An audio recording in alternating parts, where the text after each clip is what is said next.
नमस्कार मंडळी, पुन्हा एकदा स्वागत करतो तुमचं आपल्या एका नवीन व्हिडिओमध्ये. आपल्या सर्वांचा लाडका देव बकासूर याची हिंदकेसरी मैदानात दोन्ही दिवस मित्रांनो हार झाली.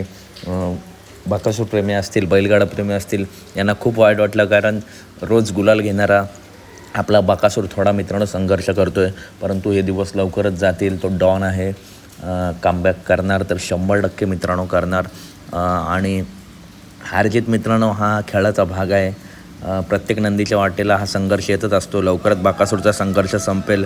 तर आत्ता देव बकासूर नक्की कोणत्या मैदानात पळणार, तर मित्रांनो एक मैदान कन्फर्म सांगतो, त्या मैदानात 100% बकासूर पाळताना दिसेल.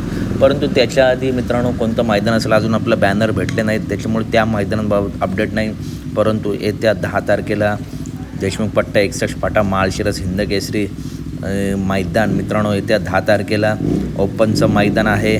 या मैदानामध्ये देव बकासूर आपल्याला पाळताना दिसू शकतो. मैदानाचं पारितोषिक देखील बघताय.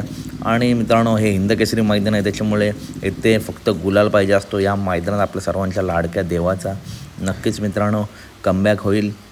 आणि हारजीत खेळाचा भाग आहे, त्याच्यामुळे मामांना किंवा मोलशेट यांना मित्रांनो ट्रोल करू नका. आणि आता प्रेक्षक मित्रांनो कमेंटसुद्धा बकासूरबद्दल चांगल्या होत्या, त्याच्यामुळे बरं वाटलं. अशाच कमेंट करत जा, त्याच्यामुळे अजून चांगलं नियोजन आपलं यापुढे बघायला भेटेल. चला तर भेटूया पुढच्या व्हिडिओमध्ये. धन्यवाद मित्रांनो, भेटूया पुढच्या व्हिडिओमध्ये.